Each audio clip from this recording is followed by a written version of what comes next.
Hi, thanks for tuning in to the Well Built Podcast. This is Chad Prinky. I'm here today with a guest who is one of the partners at Dowdle Construction. This is Chase Manning. Chase, thanks for being with me today. Thanks for having me, Chad. Yeah, it's my pleasure. Look forward to diving into a conversation. I think it'll be, a kind of a variety show today. It'll be a good time. We'll talk about, I think the core, the hub of where I'd like to steer a lot of the discussion is in, employees and what we're doing to attract and retain and compensate our talent, as well as, some other things that kind of influence that, market dynamics, business structures, things along those lines. So before I go much further, tell us a little bit about Dowdle Construction. How long you've been around, about what size are you, that type of stuff, just for context for our listeners. Sure. So we're about a $50 to $60 million a year company in revenue. We have 30 employees. We've been in business since 2004. There's been some name changes. It was Dowdle Construction, Aaron Dowdle, and now Dowdle Construction Group since 2012. Glenn Dowdle was the founder of the company. He retired a couple years ago, and then Alan Buchanan and myself bought him out a couple years ago. Yeah. So actually, before you tell me if you don't want to go here, but before we go down any other lines, one of the top topics that we're talking with our clients about all the time is business succession, sale and transition, that type of stuff. So you and another employee, it sounds like, bought out the founder and then the founder and a partner at the time. What vehicle, what mechanism did you guys use to execute the buyout? How did that go down? Was that owner finance? Did you guys happen to have a stockpile of cash and were able to buy them out? How'd you pull that off? Yeah. So it was, at the time, it was just Glenn. He was the owner. He let myself and Alan become minority partners in about 2016. And at the time, we were 10% owners each in the business. And so we did have to kind of come up with some cash to get. So y'all had to buy in 10% each at that time? Correct. Cool. Yeah. And then as the business grew, obviously the valuation of the business grew, but luckily, we were already 10% owners. And then when Glenn decided to retire, well, let me step back. At that point in time, there were actually three minority partners: Eric, Alan, and myself. Eric left the company to move to DC. His wife was from there, and he chose love over career. And so we're still great friends with Eric, and he's living up in DC. But when he sold out his 10%, Alan and I each bought his 5%. Got it. So then y'all moved up to 15 each. Yep. So then it came down to the remainder of it. And so when it was time for that to happen, we had an operating agreement in place, which I would say every business, even construction businesses, you have to have an operating agreement in place. Do not get into a partnership or anything without an operating agreement in place. But luckily, we had already predefined it, so that way it wasn't, as difficult as it could have been. It was already spelled out. It's all spelled out in the operating agreement. We had ours set out where we would, basically, Glenn would stop working. We would pay him out using proceeds from the company over X amount of time. Yep. So that's owner financed exit, and a couple of quick things I want to highlight there. Just before we move off of it, is number one, you guys followed a best practice that we're all about, which is you don't give people equity, they buy it, and that's a really important principle. And there are a bunch of different vehicles that people don't have to buy that aren't exactly the same as $1 hard equity. But when somebody does buy, they are buying $1 hard equity, which is great. And, what that also enabled you guys to do, if I can put that story together, is to have, some financial strength and more ability to help to accelerate that buyout, with the majority owner through. Then the majority owner says, hey, I'm ready to step away. and you guys have a valuation method already established in your operating agreement, correct? Yeah, that's right. Right? You go through that valuation method. The numbers are kind of what they are. And, you were at that point in a position to buy 70% of his ownership over time, and he had to be patient, and the company had to be successful, and all those things had to be true. But that is a very common and very straightforward way to create a business exit for Glenn. So good for him and good for you guys. That sounds like a story well executed, and it sounds like, just from the tone in your voice, and I'm a decent read on people, it sounds like it was amiable. Yeah, and I hope it would be, because Glenn's actually my father-in-law, so he takes my kids, horseback riding and all the things. So, It sure would make Thanksgiving uncomfortable. It would make Thanksgiving awkward, yeah. Yeah. A lot of people have that, by the way. Uncomfortable Thanksgivings are a common theme in family business transitions. So I'm glad you dodged that bullet. That's awesome. Okay, good. And so 30 people, 50 to 60 million. You got to be a general contractor at that point, right? Or a trade contractor that subs all your work. But I know you guys are GCs. Yeah, we are. Yeah, we're GC.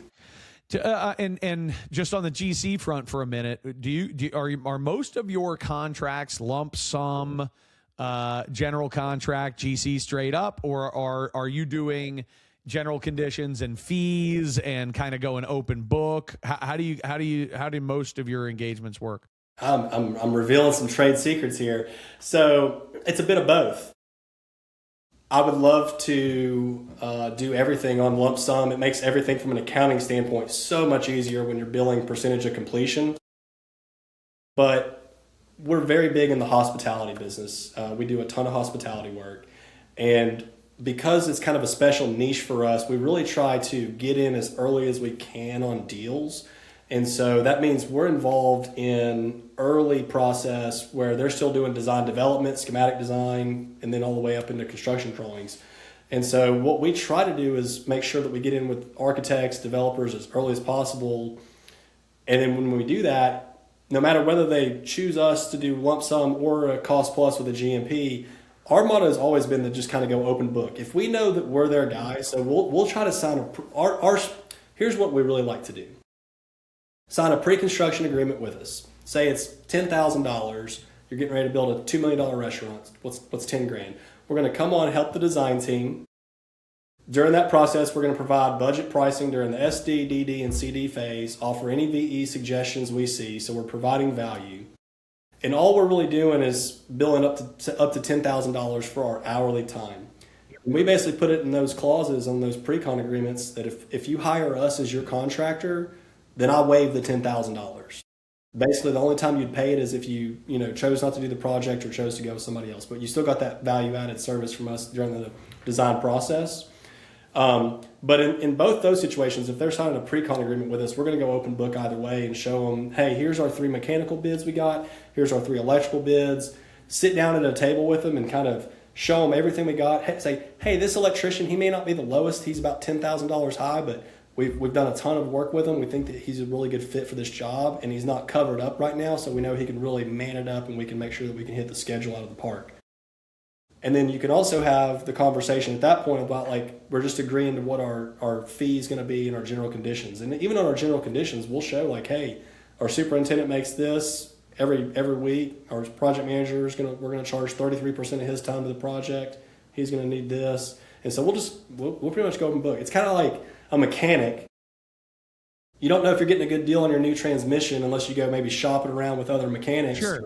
What we try to do is we try to take that out of the equation and just say, like, look, we'll go open book with you. We'll show you all our numbers, exactly how we got to where we did. We'll show you every sub bid we got, so you see exactly what we see. And then we're just having a discussion about fee. And then at that point, it's a lot more of a conversation about, do they feel comfortable with you as the contractor? Do they know that you bring the expertise to the table in the area of construction that they're building? And so sometimes we're the right fit. If it's hospitality or some cool projects, some cool historic restoration, we do a decent amount of historic restoration. So a lot of times we're a really good fit for that from a resume standpoint. And then we're just having a conversation about like 1 or 2 percentage points on fee. I don't think many people are going to want to make, the decision on who they're working with over just 1 or 2 points, of a percentage on a $2 million job. I think it's a fantastic approach, and I there's like 10 things in there that I'd love to unpack. I'll focus on 3. The first is that what you led off with, and I think that's a really, really, really important piece for the audience to take away, is that when you can claim a specialization in a market, and when I'm talking about a market here, I'm specifically talking about a sector.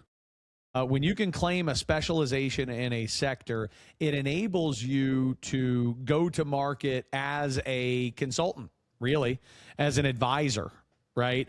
And there's your pre-construction agreement, which is nominal, designed to cover your costs. But what's also true is there's a psychological principle at play, which is that once people make a financial commitment to one company, they are less likely to make a financial commitment to a different company on that same project. They start to feel what it's like to truly work together, as opposed to go through some competitive budgeting process with multiple people where they're not really working with any of them, and all of them have let's just call it a motivation to look as low as they can possibly look, even though that may not be what the price ends up being, right? Right. So it's a better experience for the customer. It's a great experience for your company. And I wonder if statistically, what percentage of the time do they sign a pre-construction agreement with you and not work with you? The only time that they don't is if for some reason they decide not to do the project, and that's right. Pretty rare. So you see what happens, right? And they may go out for a competitive bid, even if they do the pre-construction with you, though I'd imagine that's a relatively low number as well. Since you're going open book, that's a great way of doing it. But if they're worried and the budget's still not, working the way they want, maybe they at that point put it out for competitive bid. But even so, they're coming back home and they're working with you at that stage. I think that's an excellent practice. And so there's 2 things that, that I wanted to unpack. And then the third in there is the psychology of going open book. And this is not just a psychological thing. It's also a thing that relates to funding entities, that a lot of funding, let's say banks or investment groups, have some policy that you got to get multiple bids, right? And they want to, and you get a lot of owners who are like, sorry, I got to put this out for multiple bid.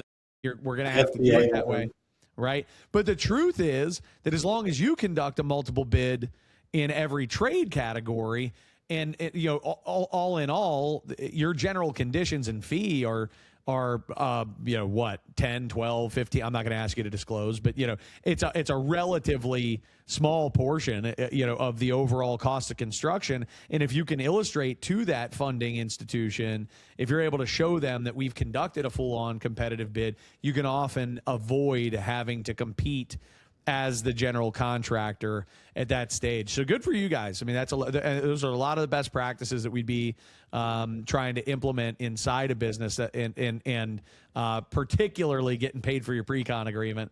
Well, I'm going to steal that idea from. I'm going to steal that idea from you about on the situations where the bank requires 3 bids. I love that idea that, hey, yeah, we've already competitively bid it. Here's 3 electrical bids. Here's 3 mechanical. Correct. Matter of fact, I don't have 3 bids for you. I have about 140. Yeah, exactly. I mean, we get so many sub bids on one job. Correct. Yep. And when you can show them that data, they'll look at that and be like, all right. Yeah, it depends on how formal they are. I'm not saying that'll happen every time, but there's a lot of wiggle room. Once you actually, like, if you can create a dialogue, the difference is you got to go from talking to Bank of America to talking to Ken. Yeah. For Bank of America, you got to get to Ken and you got to show Ken what's up, and then, he can say, oh, well, let me bring this to underwriting. Because if all we're really talking about is this 10% of the overall project cost wrapped up in your general conditions and fee, well, then hell, that's maybe we just compete that, if you need to compete that, but that's it usually at that point kind of a moot point. And one of the things that I've learned being in this business for over 15 years now, is people want to work with who they want to work with, not necessarily who's the rock bottom. And so by going open book, we show the value that like, hey, these are the numbers, but it's more about just knowing that like, hey, we really get along with this owner. They really like us as a contractor, or we hope they like us. And if they don't, then we know that, then that's fine. They're going to go competitively bid it. But it's all about getting your foot in the door, building that relationship, and people are going to want to work with who they want to work with and that treat them right. And going open book, I think, is a really good way that owners get that instant thing like, hey, these guys are not trying to get one over. So I can already hear some of our audience members in the back of my head saying, "Sure, Chase, that's how things might work in Nashville, but that's not how they work in blah blah blah, right? Wherever." And I'm just here to tell the audience that's bullshit. It works that way all over the country. And here's the thing that I really want to call out that Chase is demonstrating for us, and it's really a top 2% contractor mindset here, is that he believes that the owners want to work with who they want to work with based on trust and relationship and liking, right? Just bond and a sense of comfort. And because he believes it, that's what's happening. And I can't tell you enough, man, seriously, how many contractors struggle, how many GCs struggle and find that it's always low bids, just a low bid game. That's all they ever care about. Nobody cares about anything other than price. Well, I got to tell you what, man, you walk around believing that, I guarantee you'll make it true. And so, what's going on between your ears related to that subject is a big deal. We got to shift gears to talking about your sort of the talent side of the equation, because you're a young guy, man. Like you're I had my 39th birthday yesterday. There you go, and I didn't. So no, I'm joking. We're close to the same age. I'm only 42, and but there is a something about, I think, a young executive, young business owner that is leading a team that is a small and growing organization that there's going to be a take that you have on talent that I'd really like to grab. So first question, what's your outlook on Gen Z? Like what's the story you're telling yourself in your head about the incoming generation of workers into our industry?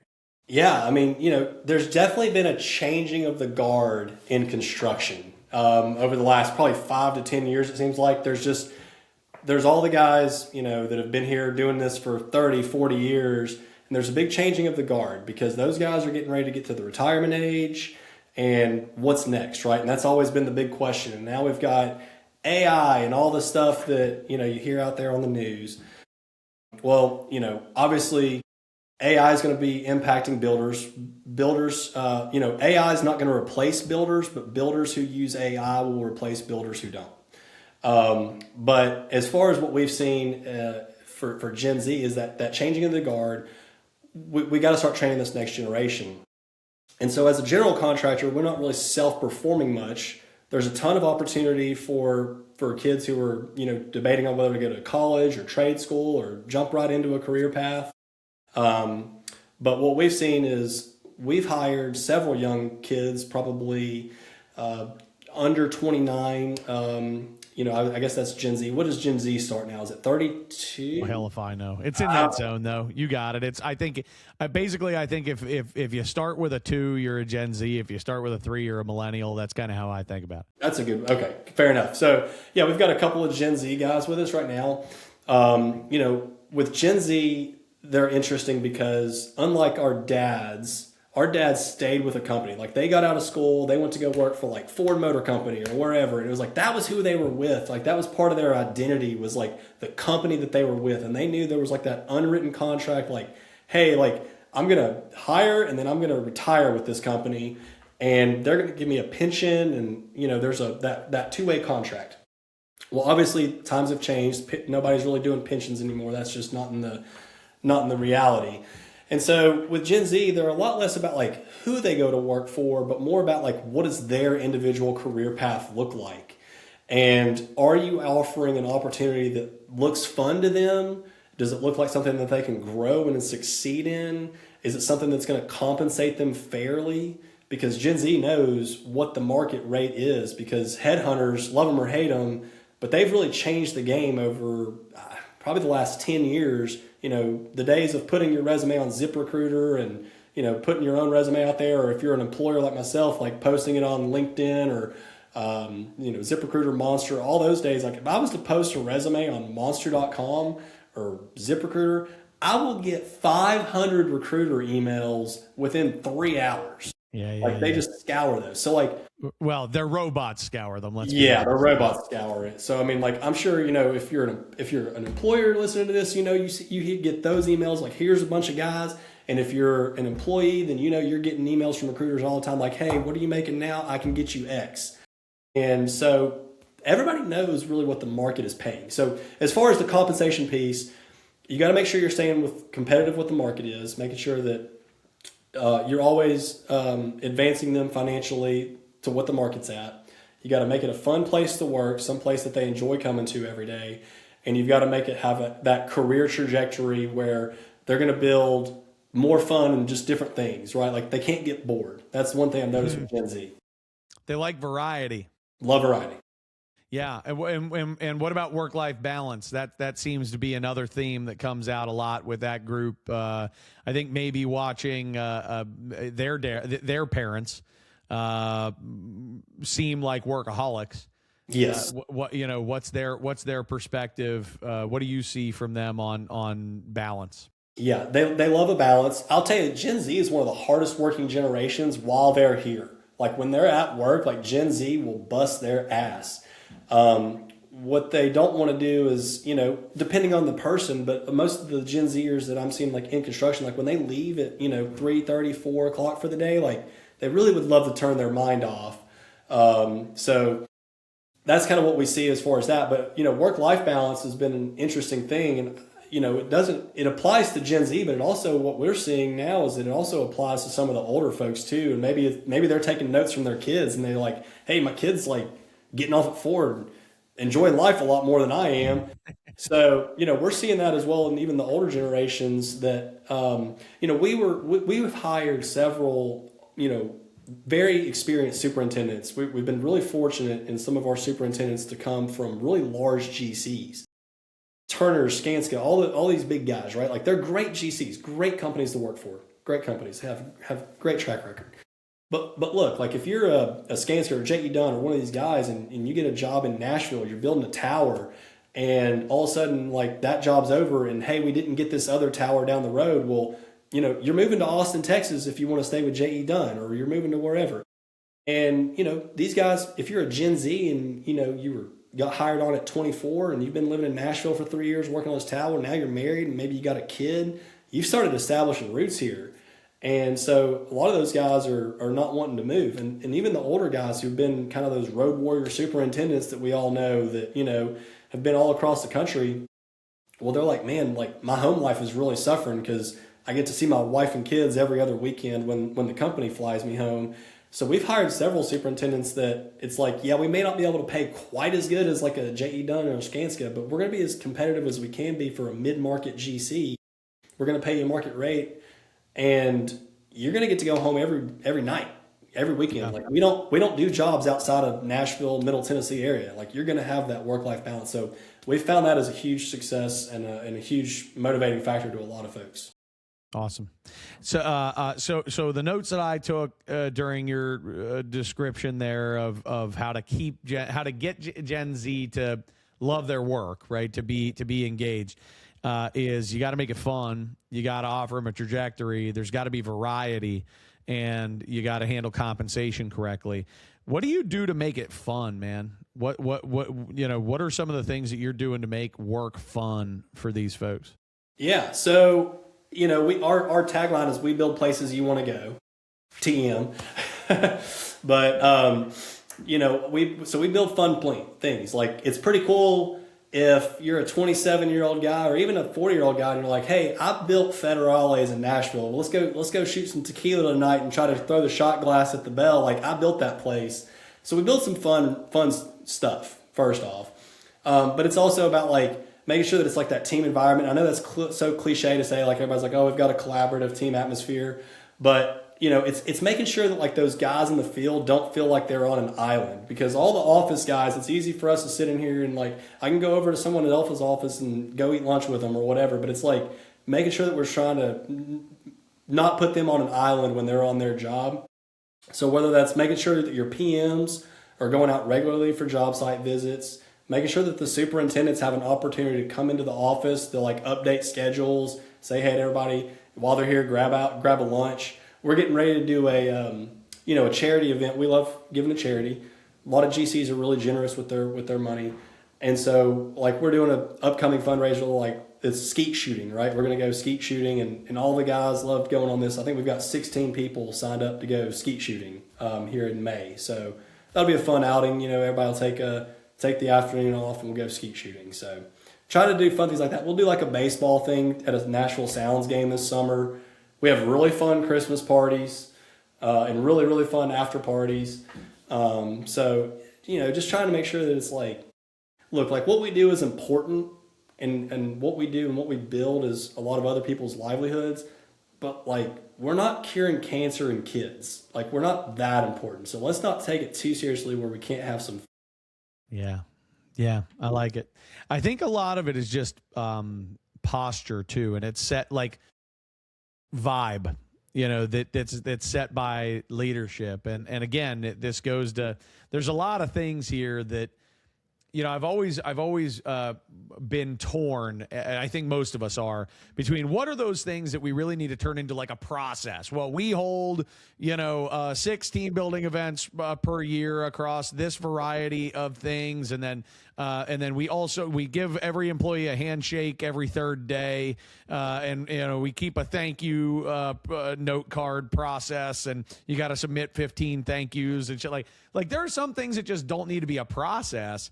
Yeah. It just needs to be a culture. It just needs to be a decision. It needs to be going on in your mind all the time, and then you'll just consistently make the decision that when the opportunity arises, leans a little bit more toward the culture you're trying to create. And so if you're trying to create a culture of fun, let's make sure that we get the PM out in the field, and let's make sure that we pull that superintendent into the office. And let's make sure that when the super comes into the office that we, say, hey man, great to see you. And we buy lunch, and, and everybody in the office gets to enjoy hanging out with that super who's not usually there. And, that kind of stuff. And,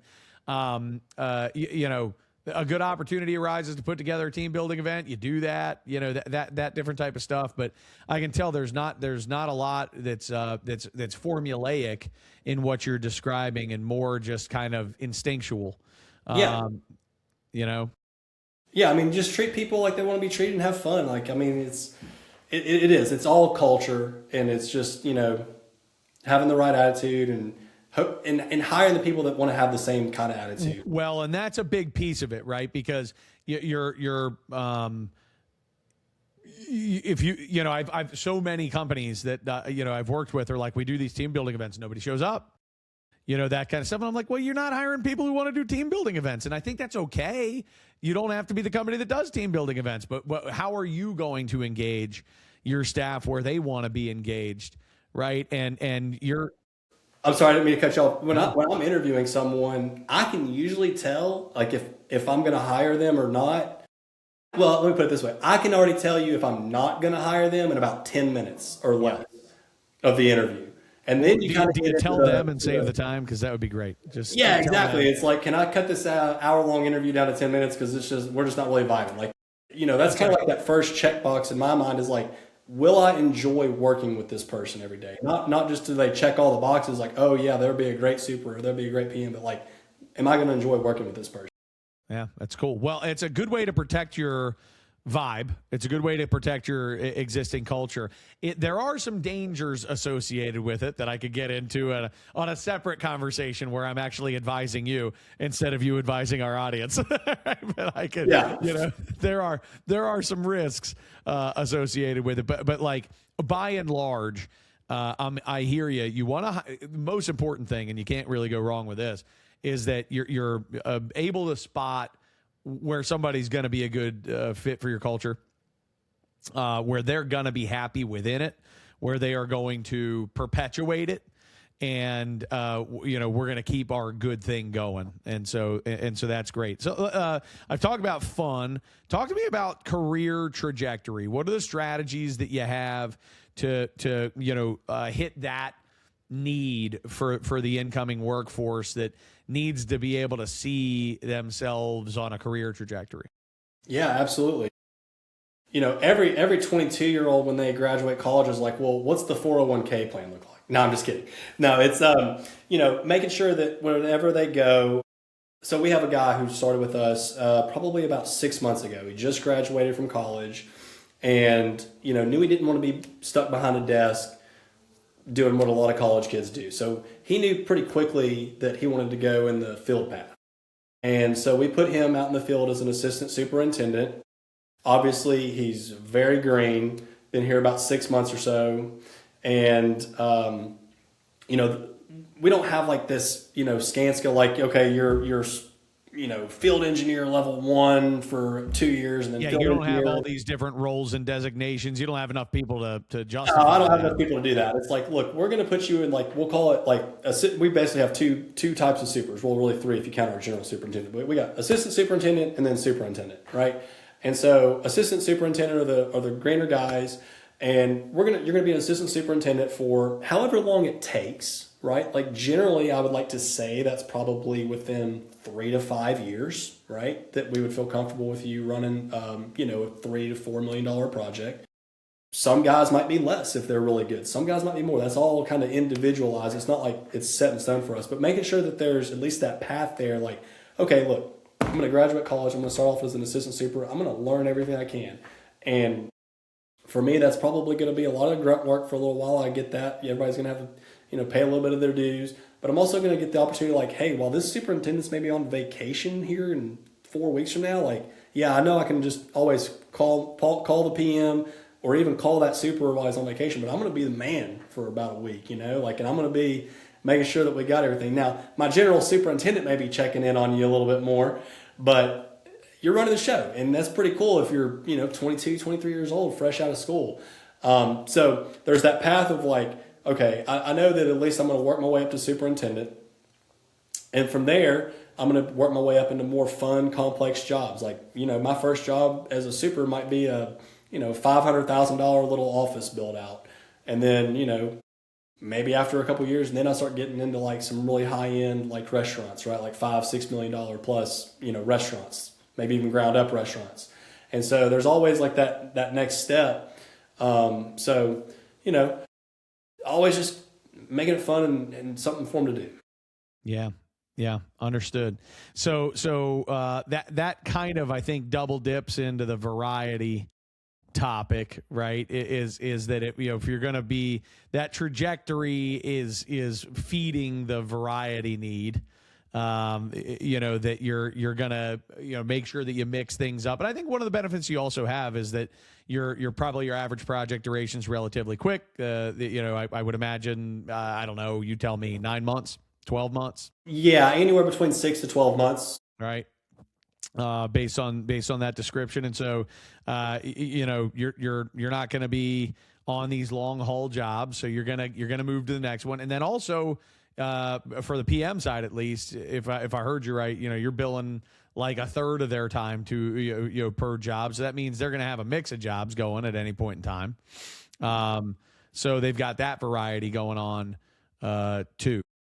Yeah, and our PMs, like where they run about 3 jobs. So we have an assistant PM position as well, and the purpose of that is to promote them up to PM, right? And so that for us, the APM is really on quite a few jobs because they're handling submittals, RFIs, some of that stuff. But he's at least learning how to like run OAC meetings, right? Taking meeting minutes, doing all the stuff that you want to do as a project manager, so that when you are doing it, you've had the life jacket on for so long now, you feel good that you're not going to drown when you're out there swimming. But yeah, as far as like RPMs, RPMs run about 3 jobs just because of the size of jobs we're doing. We'll price ourselves out of the market if we had just one PM solely dedicated to a job. And if we've kind of found for the size jobs we do that, anything more than 3 jobs gets to be a little bit too much, where the PM's not focusing enough on it, not helping solve some of those problems, not updating the schedule as often. Three jobs is a good mix for us on PMs. Cool. Good. So that might be a decent segue into this last bucket that I've got for handling this young workforce and their needs. And I think, as you called out, it's not just the young workforce anymore that's craving balance. What are you doing what strategies do you have to create that positive balance in your business? Work-life balance, that is. Yeah, well, first it comes down to you got to make sure you at least have enough staff to make sure that nobody's drowning, right? Like, you can't overwork everybody. How do you know if somebody's drowning? What's that? How do you know if somebody's drowning? You can usually tell on the financial metrics of the job and schedule pretty quick. Those two are kind of my go-to. If we do monthly cost to complete reports, if those monthly cost to complete reports are starting to just go up and down, it means the PM doesn't have a really good handle financially of what the job's doing. And then if the schedule's starting to slip, then the superintendent's overworked and they need some support. And the same for the PM if the schedule starts to slip. So that's great. Yeah, let the numbers tell you whether you've got somebody up over their eyeballs. You could be like, "Hey, you good?" And they're like, "Yeah, I'm fine." Right? But can't measure it, can't manage it. Yeah, that's right. If the numbers aren't where they need to be, you probably got somebody up to their eyeballs. Okay, so one is make sure that you don't bury people, and keep your eyes peeled for the signals that people are getting buried. What else do you do to promote work-life balance? Yeah, I mean, I don't want I don't want to get the email at 10 p.m. because I'm not going to check it at 10 p.m. I've got young kids. I want people to go home and spend time with their kids. It's part of that culture of like it comes back down to the culture of like, hey, look, if the client calls you, because we build restaurants, know that like the client's the most important person. If that client's calling you on Friday at 9 p.m., that's probably pretty important. You need to answer that call because it never fails. You build a new restaurant and the hood goes off right Friday at 9 o'clock during rush hour. So like I want them to make sure that they're answering the call.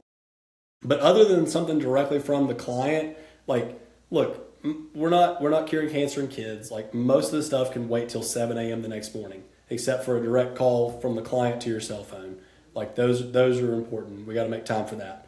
But other than that, like most of these problems, it's kind of like that. You've got your 40 hours in the week. Like, it's time balance. Don't get so sidetracked on emails are the worst, right? It's so easy if you turn off notifications on your emails. Like, check your emails like once in the morning when you get in, maybe once around 10, maybe once right after lunch. But don't just constantly sit there on your emails like it's a text message thread. Like, turn off notifications so that you can task manage. I like to time manage, like time block. So like I'll put my calendar like, okay, I'm working on X for an hour, right? And when I was a PM, I'd be like, hey, I'm going to spend 2 hours on this job, 2 hours on this job, and 2 hours on this job. And then I've got, 2 hours for random emails, or an hour here and an hour here for random emails. But it's like, at least I know like during that 2 hours for that job that I've got dedicated, I'm going to do as much as I can. So if you start to do that for a week and you're not, at that point, you'll start to be where you're not just putting out fires. And when you stop putting out fires, it's a lot easier to turn that computer off at 5 o'clock and go home. Love it. That's great. And so in this, I'll work backwards on two things here. Most recently you were discussing this, consistency in time management behaviors, and that you yourself practice these same techniques. Yeah. And when you talk about them, you are not merely paying lip service to what you've heard is a good idea, but you are doing it. You're a product of that yourself, and so you have a lot of credibility. You can be a mentor. You can show them how you do it and what you do. Your own behavior matches your communication to your team. You know what I'm saying? And that's a big deal. I remember there was a time I was working with a group, on time management, and the executive over top of this group was complaining to me that people are all over the place. They're unresponsive and everybody's super stressed out and they're just not on top of their stuff. They just need time management behaviors and, things along those lines. And meanwhile, I was sitting with him and he had 11,000 unread emails. Oh my gosh. Right. Oh, I was like, dude. Oh. I like to have it like be less than 50 on the little iPhone, the bubble, like. Me too, but like I like it at 0 every single day before I wrap up. Yeah. That's how I roll, right? But it's my point is, and this also goes to your communication with your team about balance, right? Like you when you tell your team, hey, you don't have to answer emails late at night, and you don't have to deal with text messages and all that. Like all that stuff can wait till 7 a.m. This is the one thing I want you to keep your eyes peeled for if it happens, that I want you to be responsive to. And a lot of leaders will say that, but then they themselves are responding to emails at midnight, and they are demonstrating that sort of hyper control behavior of their own world, and it sets a tone. And so people will tend to act that out. And so yet again, it's another spot where I'm talking about consistency between your communication and your behavior, and those things creating a sense of harmony, and people don't kind of get the wrong read. On one end, it's about make sure that you balance, and on another end, it's about make sure you stay on top of your stuff. And in both of those areas, these are really, when it comes to creating balance, I think the way that you said it was better than the way I'm about to rephrase it. So go back and rewind, audience, to that moment. But just this idea that, life gets a whole hell of a lot easier if at 5 o'clock you're done. You've actually got your stuff under control. And that's only possible if you are effective at priority and time management from 7 a.m. to 3 p.m., 7 a.m. to 5 p.m., whatever it is that you're working. I don't think it's unreasonable that people work an 8.5 to 10 hour day most days. I think that's fair. I think it is unreasonable when it starts to become 12 hours day after day after day after day for most people. And anyway, and one other thing that I just want to call out, just a shout out to one of my favorite books. Have you ever read Primal Leadership?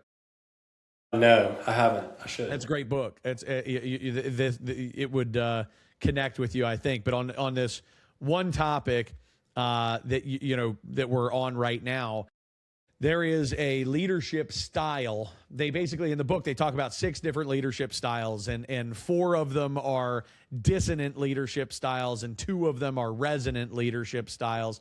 And the key is to make sure that you don't accidentally use dissonant leadership styles. There's a time and place for dissonant leadership styles, like where you want to do those things, but you want to do them intentionally to kind of shake things up, right? Like command and control. And I can't remember all the terms that were used in the book. It's not handy in my brain anymore. But the one dissonant style that a lot of people in our industry are guilty of, being unaware, is what's called a pace setting style, where the leader is going so hard, so fast, so consistent, like, they're so intense that they're giving a vibe to everybody in the organization that if you don't go this hard, this fast, and this intense, you're failing. Yeah. Right. And I think one of the things our industry needs more of, if we want to create happier workplaces and happier employees, are leaders that are themselves in balance. Yeah. Yeah. I mean, your career should be a marathon. It shouldn't be a sprint every day. You've got to pace yourself. You got to have time management. If you're going to burn yourself out and you're going to be so frustrated with everything, if you just, you're always working 12-hour days. I'm with you. So, it's good stuff. I'm glad we talked about all that stuff. I want to circle back to compensation in this mix. So compensation, I heard you loud and clear. You got to make sure that you're dialed in on what the compensation is in your market.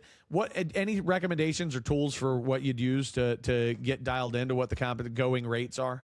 Yeah. I mean, honestly, most of these recruiters, will send you, like if you sign an agreement, if you're an employer, and you're signing an agreement with, 1 or 2 or more recruiting firms, ask your recruiter that you work with to send you the latest and greatest metrics for at least your area. They'll usually send them to you. That's right. So yeah, ask the recruiters that you work with. Also, like ChatGPT is pretty good. Yeah, GPT's okay. Recruiters Uh, are great for it. Glassdoor, is another tool. It's pretty good, that kind of stuff. And I like what you're saying, because the recruiters are plugged into whatever the paid services are. They know because they have like their placement chart. Like they're the ones that are doing real data. Like, hey, we placed 50 superintendents, 25 project managers over the last month, and here was their pay range. Yeah, it's pretty timely. I agree. I think that's a great strategy. Make sure you ask for your size market though, like because don't just you don't want to be, if you're a $10 million GC, you don't want to be comparing yourselves to a $100 million or $200 million GC. That's right. Yep, that's right. I think all very good advice. Let's talk on another end of comp, which is incentive based compensation. What's your philosophy or approach to incentive structures, bonus programs, commissions, whatever? Like what are you doing on that front? Yeah, we have bonus plans here. And ours are very straightforward. Like we don't want to get overly complicated with it, but I guess before I get into the actual plan, two things I've noticed with bonuses.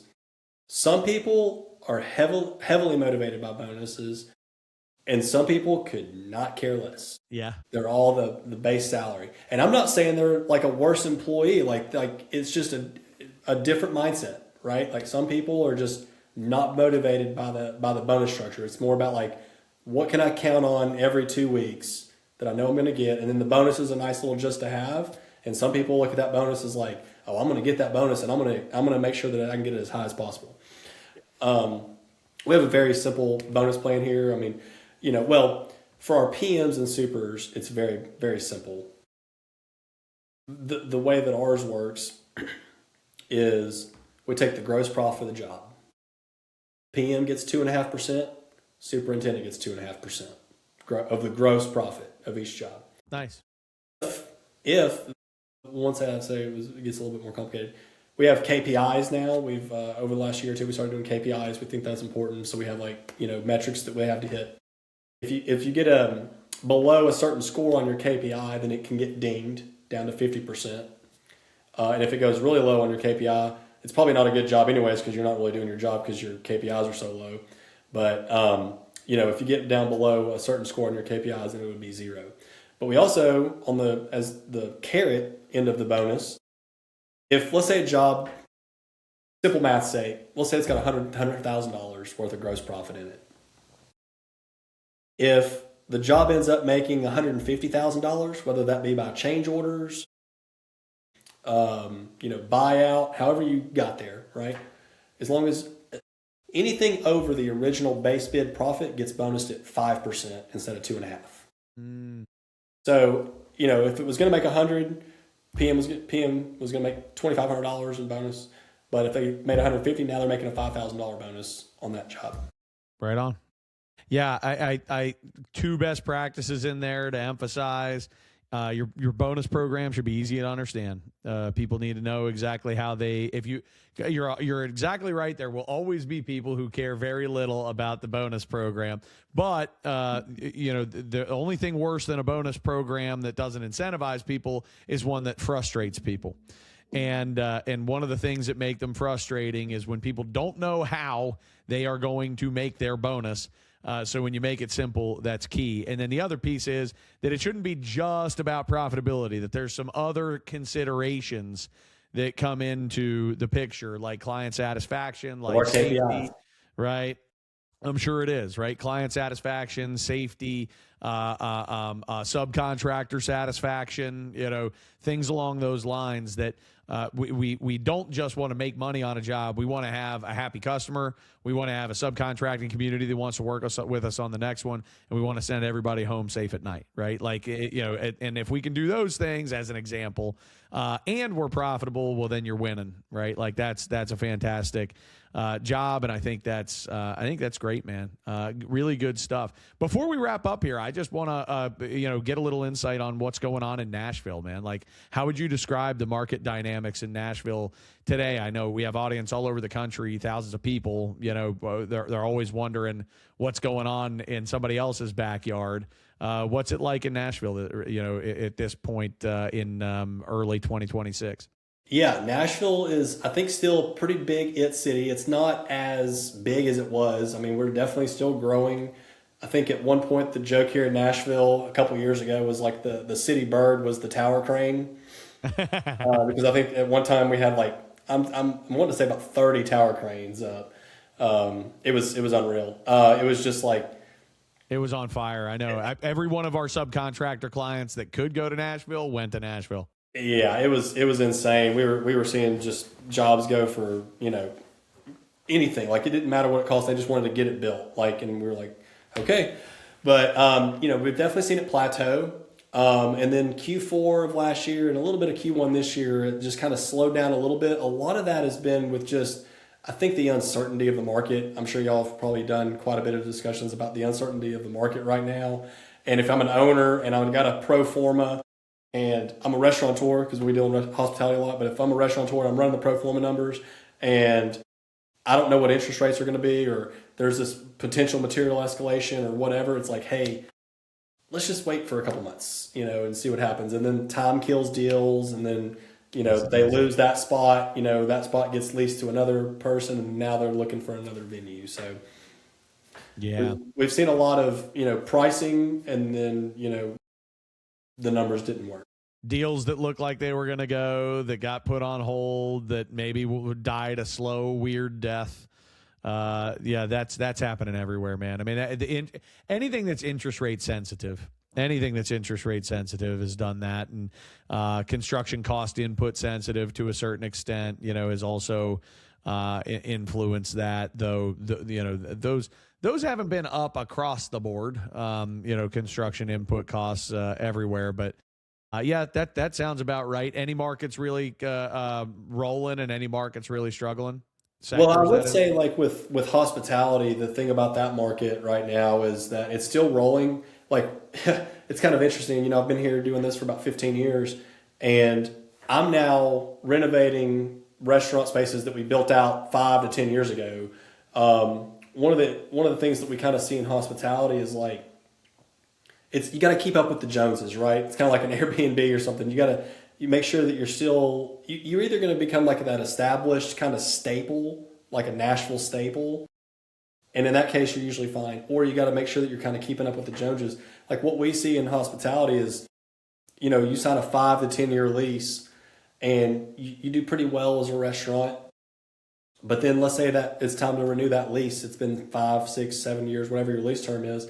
Well, the landlord decides to double the rent. Well, you were making your numbers at what the original rent was, but then that your revenue is not going to just exponentially go up on year 7 and rent's going to double. So we've seen a lot of restaurants, that'll then close down when it's time to renew that lease, maybe move to a different spot or cash out. And then, we'll see a new concept go in that same spot. So we've been fortunate enough to actually build a couple of spaces in the space that we're already familiar with, which is a pretty good selling point for us. We're like, hey, we got the as-builts over here. I know exactly where what the MP&E situation is. Yeah. I know where your duct work is running. Yeah, we know where the chase is. And, the other thing about hospitality sector that we deal in is, like, the interest rates can make a difference, but a lot of banks aren't really lending to hospitality right now. But a lot of it is private equity, private capital funded projects, partnerships, that kind of stuff, where they're less focused on the interest rate, but more focused on speed on how you can get it opened, and then the overall cost of the job, and VEing what makes sense. But not VEing something to death. I think you and I were kind of talking a little bit. We see all the time. It's like sometimes owners can't get out of their own way on like, look, I'm with you.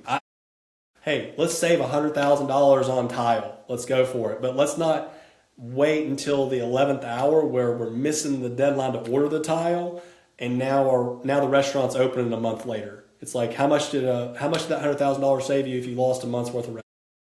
100%. Got to help. You got to help save your owners from themselves. Sometimes. That is a real thing. Yeah. Well, Chase, I appreciate you being with me today, man. Great to chat with you. I think we covered some really interesting ground and hopefully useful and fun conversation for the audience. If anybody want to get in touch with you, where would they find you? Our dowdleconstruction.com, or you can email me at cmanning@dowdleconstruction.com. Awesome. Well, very good. Thanks for being with us. Stay in touch. Thanks, Chad. See ya. See ya.